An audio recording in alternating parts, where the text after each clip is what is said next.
Cities of safety. The Lord your God is giving you land that belongs to other nations. He will destroy those nations. You will force them out and live in their cities and houses. Then choose 3 cities. They must be in the middle of the land the Lord your God is giving you to own. Build roads to those cities. And divide the land the Lord is giving you into 3 parts. Then someone who kills another person may run to these cities. This is the rule for someone who kills another person. He may run to one of these cities to save his life. But he must have killed his neighbor without meaning to kill him. He did not hate his neighbor. A man might go into the forest with his neighbor to cut wood. The man swings his axe to cut down a tree. But the axe head flies off the handle. It hits his neighbor and kills him. The man who killed him may run to one of these cities to save his life. Otherwise, the dead man's relative who has the duty of punishing a murderer might be angry and chase him. And the relative might catch him if the city is far away. The relative might kill the man. But the man should not be killed because he did not mean to kill his neighbor. This is why I command you to choose these 3 cities. Carefully obey all these laws I'm giving you today. Love the Lord your God. Always do what He wants you to do.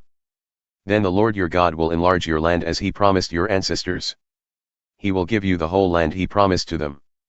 After that, choose 3 more cities of safety. This is so that innocent people will not be killed in your land. The Lord your God is giving it to you to own. By doing this you will not be guilty of murder. But a person might hate his neighbor. And he might hide and wait for him. He might attack and kill him and then run to one of these cities for safety. The elders of his own city should send for him. They should bring him back from the city of safety. And they should hand him over to the relative who has the duty of punishing the murderer. Give him no mercy. You must remove from Israel the guilt of murdering innocent people. Then things will go well for you. Do not move the stone that marks the border of your neighbor's land. People long ago set them in place. They mark what you inherit in the land the Lord your God is giving you to own. Rules about witnesses. 1 witness is not enough to accuse a man of a crime or sin. A case must be proved by 2 or 3 witnesses. A witness might lie and accuse a person of a crime. The 2 people who are arguing must stand before the Lord. They must stand before the priests and judges who are on duty. The judges must check the matter carefully. The witness might be a liar. He might be lying about his fellow Israelite. If so, he must be punished as he wanted his brother punished. You must get rid of the evil among you. The rest of the people will hear about this and be afraid.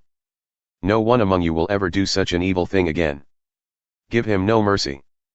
A life must be paid for a life. It must be an eye for an eye, a tooth for a tooth, a hand for a hand, a foot for a foot. Laws for war. When you go to war against your enemies, you might see horses and chariots. Their army might be bigger than yours. But don't be afraid of them. The Lord your God will be with you. He brought you out of Egypt. The priest must come and speak to the army before you go into battle. He should say, "Listen, Israel. Today you are going into battle against your enemies. Don't lose your courage or be afraid. Don't panic or be frightened. The Lord your God goes with you. He will fight for you against your enemies. And He will save you." The officers should say to the army, "Has anyone built a new house but not given it to God? He may go home. He might die in battle. Then someone else would get to give his house to God. Has anyone planted a vineyard and not begun to enjoy it? He may go home. He might die in battle. Then someone else would enjoy his vineyard. Is any man engaged to a woman and not yet married to her? He may go home. He might die in battle. Then someone else would marry her.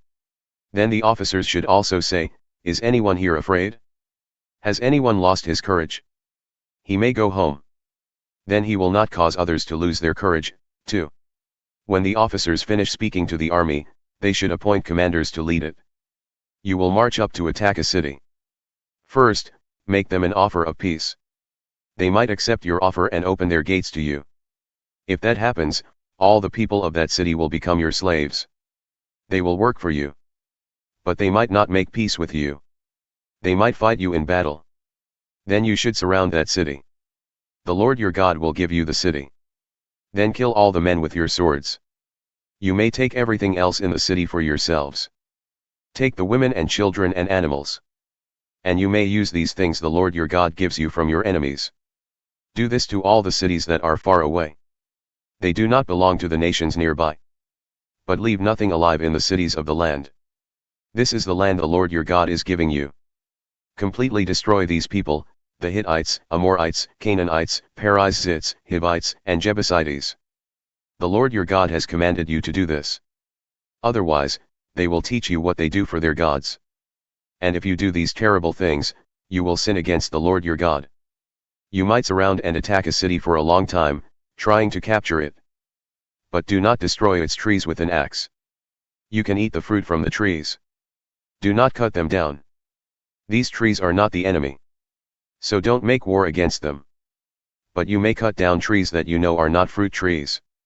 You may use them to build devices to attack the city walls.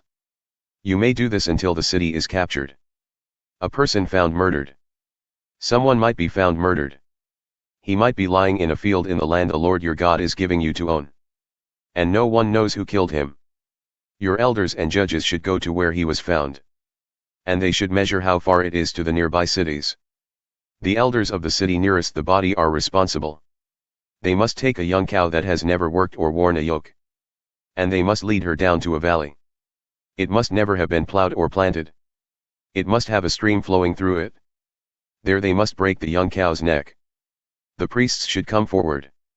They are the sons of Levi. They have been chosen by the Lord your God. They are to serve and give blessings in the Lord's name.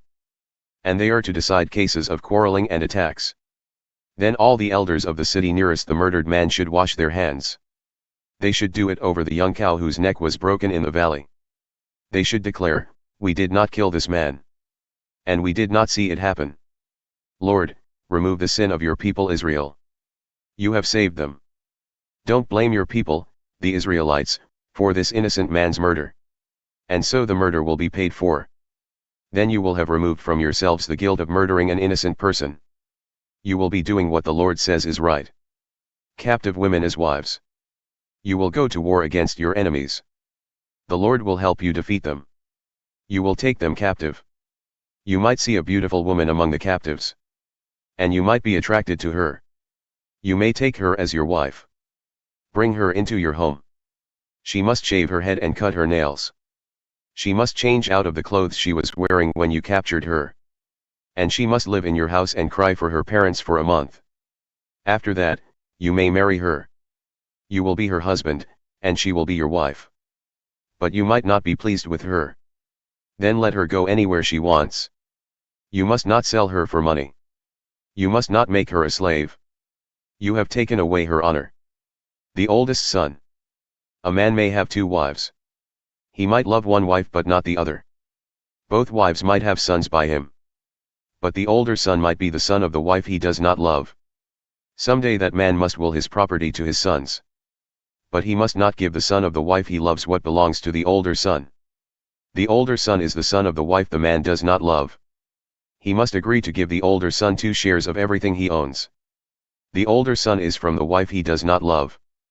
That son was the first to prove his father could have children. So he has the rights that belong to the older son. Sons who refuse to obey. A man might have a son who is stubborn. The son turns against his father and mother and doesn't obey them. He will not listen when they correct him. His parents must take him to the elders at the city gate. They will say to the leaders, "Our son is stubborn and turns against us. He will not obey us. He eats too much. And he is always drunk." Then all the men in his town must throw stones at him until he dies. Get rid of the evil among you. All the people of Israel will hear about this and be afraid. Other laws. A man might be guilty of a sin worthy of death. He must be put to death and his body displayed on a tree. But don't leave his body hanging on the tree overnight. Be sure to bury him that same day. Anyone whose body is displayed on a tree is cursed by God. You must not ruin the land the Lord your God is giving you to own.